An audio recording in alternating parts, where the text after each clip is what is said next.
a Yankees fan who grew up during the 90s and got to see the Yankees beat the Braves twice in the World Series, I have to admit I've had some issues with Braves fans over the years. But seeing as how it's been a while since that happened, and both teams are on a 9-game win streak, I want to put the rivalry aside and just say I hope you guys have a nice day.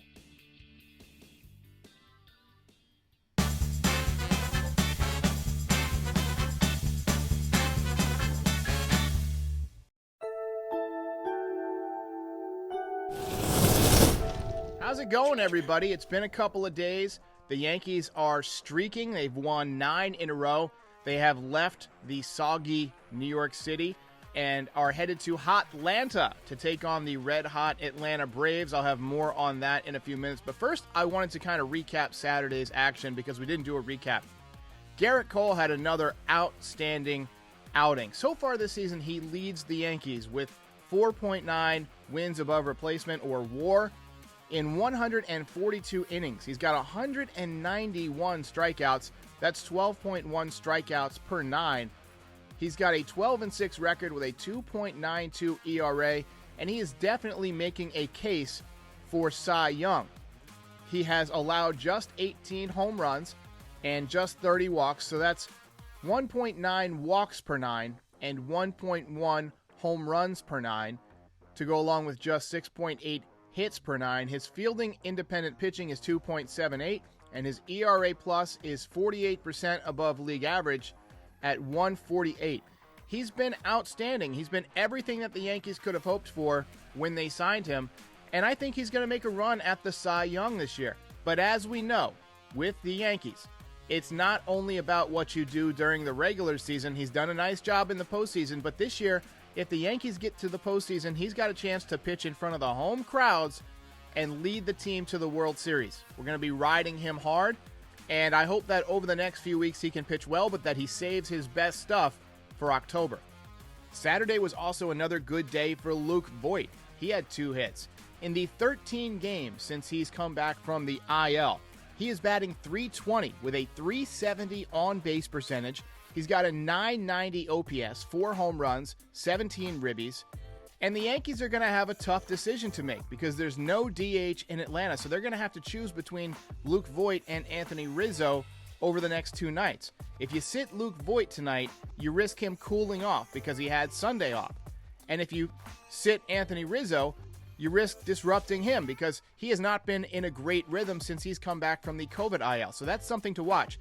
Rizzo definitely provides you better defense. It might be one of those situations where you start Luke Voit for 5 or 6 innings, and then you go to Anthony Rizzo for the latter half of the game. Maybe a pinch hit for the pitcher with Anthony Rizzo if it's a key situation, and then you go to a double switch and take Luke Voit out of the game.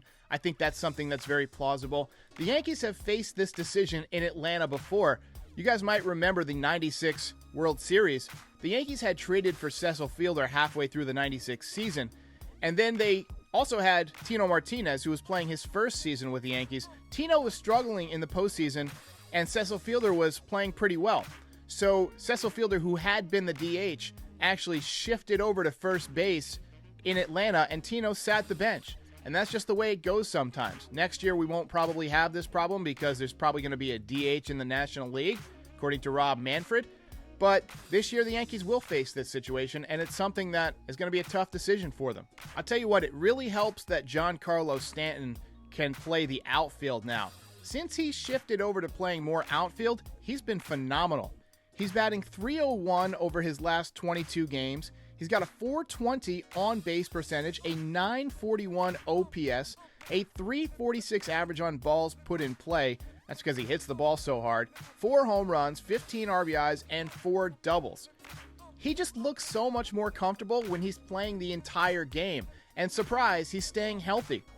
And honestly, it shouldn't be that much of a surprise. When you're sitting for most of the game and DHing, and you just have to fire it up to sprint down the line once in a while, that can be tough on your body. It can lead to muscle pulls. But when you're playing and you're jogging back and forth to your position, you're warming up and throwing in between innings, your body gets loose and it stays loose. So to me, it's not a surprise that he's been more healthy since he's been playing in the outfield. A few people have asked my opinion on Andrew Velasquez. And obviously he's doing a nice job. He's a switch hitter. He's a decent hitter. He's not a great hitter. I don't think he's going to take Gleyber Torres' job, but it's clear that he's the best defensive shortstop on the Yankees. He's better than Gleyber. He's better than Tyler Wade. He's better than anybody else we've seen out there. But is he the long-term solution at shortstop? I kind of have my eyes on Anthony Volpe or Oswald Peraza for that spot. Anthony Volpe has become the Yankees' new #1 prospect. He has passed Jason Dominguez just because he's playing so well. He's got over 20 home runs in the minor leagues, hit a walk-off home run the other night. But I could definitely see Andrew Velasquez becoming kind of the new Tyler Wade. I actually wouldn't be opposed to Tyler Wade staying on the team as well because I think he adds a little bit of versatility. Now that he can play the outfield, he can serve as like a 4th or 5th outfielder, but also another infielder. You could play, if you really need to shore up your defense, Tyler Wade at third base and Andrew Velasquez at shortstop while Gio Urshela is out. And once Gio Urshela is back, they might send Velasquez down, but pretty soon we're going to have the September roster expansion, so you might be able to carry a couple extra infielders. Got a little bit of speed. He's obviously got a ton of energy. Being in front of his family and going home and spending the night with his parents is just such a great story. I wonder if they took him out for ice cream after his first career home run the other day. So the Yankees will be starting Jordan Montgomery and Andrew Heaney over these 2 games in Hotlanta. And Atlanta is hot. They've won 9 straight. They're just swinging the bat so well. They've got some good pitching.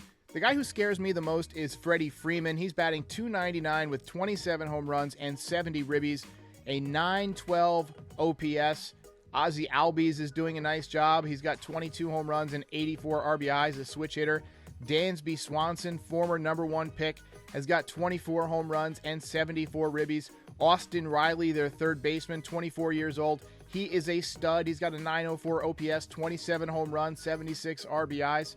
And then Acuna Jr. is on the injured list. So the Yankees are going to dodge that bullet. So they're a good team. And the Yankees have got to play their best baseball. This could potentially be a World Series preview. It really could be. As always, I will be back after each of the games this week with a live post-game reaction. Be sure to hit that like and subscribe button if you're new to the channel. I will see you next time. Special shout out to the Patreon supporters and anyone else who has supported this channel. If you enjoyed this video, give it the old thumbs up and subscribe for more Yankees content year-round. If you really enjoyed it, check out the Frieze. It's the official podcast of this channel.